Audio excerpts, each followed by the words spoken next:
Welcome to the Corner News. We are going to talk about Marata, a good touristic place to visit.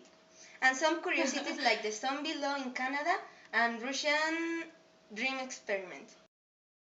First, Tamar is going to talk about Maruata, Michoacán in Mexico.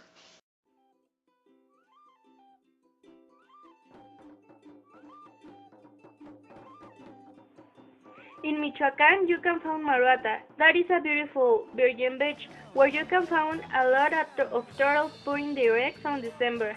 In Maruata, you can find a large but narrow river that is connected with the Atlantic Sea. Maruata is a good place to relax and to find peace. Near to the beach, you can find a forest where you can in if you want. Maruata is a special place to camping. There aren't hotels, but I assure you that you are going to have fun.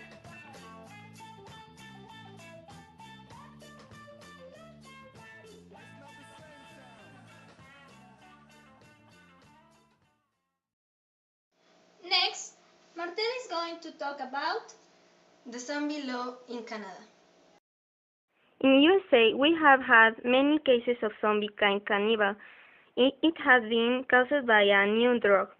The people who take this drug start to have high fever, be restless, have homicidal angry acts like cannibalism, mental confusion, and absence of pain, sometimes a not common force. We have been 14 cases of zombie attacks in a month. 11 in USA, 2 in Canada, and 1 in China. A Canadian candidate raised his voice to make sure that everyone present can hear concerns about the security of the country. Foreign Minister John Bryan, who assures him that Canada will never be heaven for zombies. However, unreal it may seem this scene was taken for a new novel by Max Brooks, but really happened on February 13 in this year in Canada. CDC launched a major campaign to know how to face this kind of apocalypse. If you are ready to face a zombie apocalypse, then you are ready for any emergency. Therefore, the authorities in Quebec decide to do a workout to face a zombie invasion. Zombie law is to close across Canada to keep out zombies. If members of Canada not fulfill their constitutional mandate, no one would take them seriously. We are going to finish with a history. That happens in Russia with a dream experiment. Russian researchers in the 40s kept 5 people away for 15 days using a gas basin simultan. They were enclosed in a safe environment to carefully monitor the use of oxygen so that the gas does not kill them due to heat has concentration. They have the necessary to survive for a month. All was well for the first 5 days. Subjects rarely complained.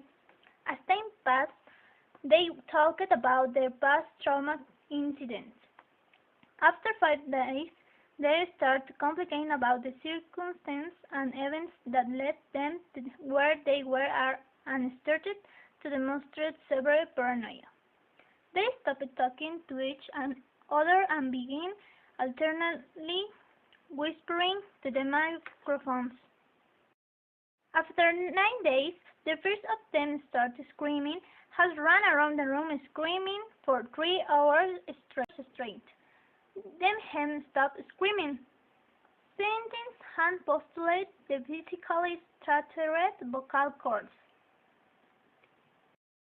The most amazing part was that his teammates did not regress to this day, continuing whispering in microphones until the second of the prisoners began shouting.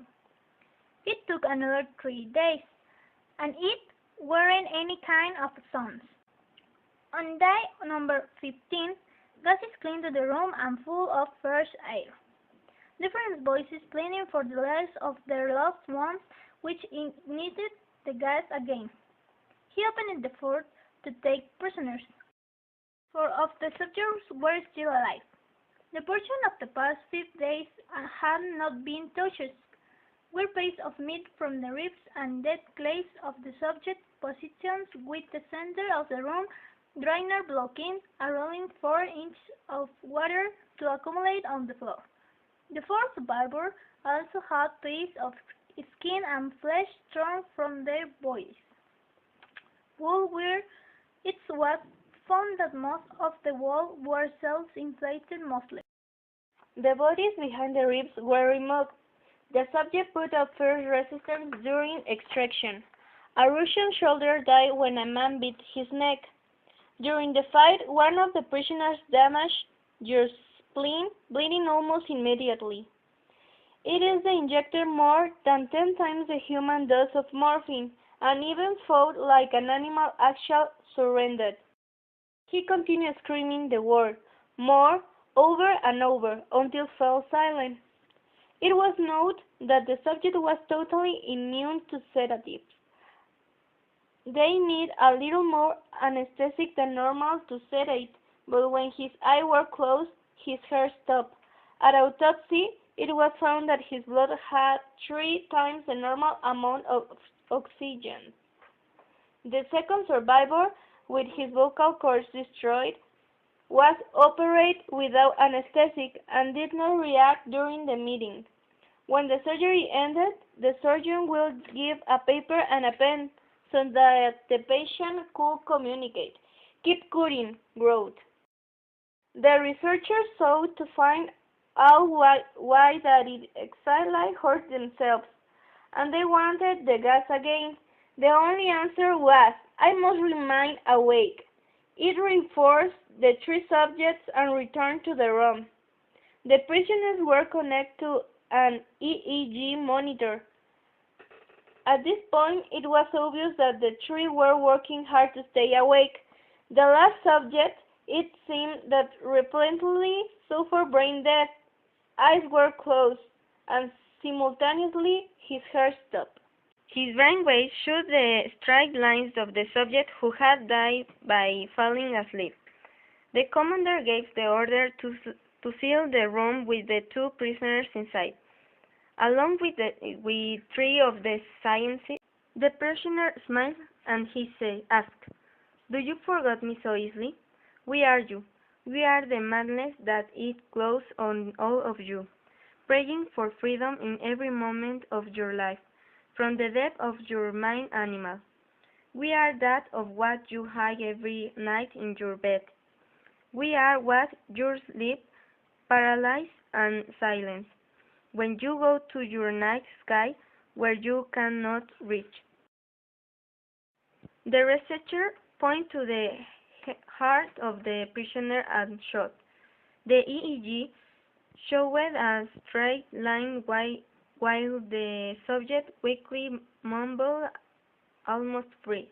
So.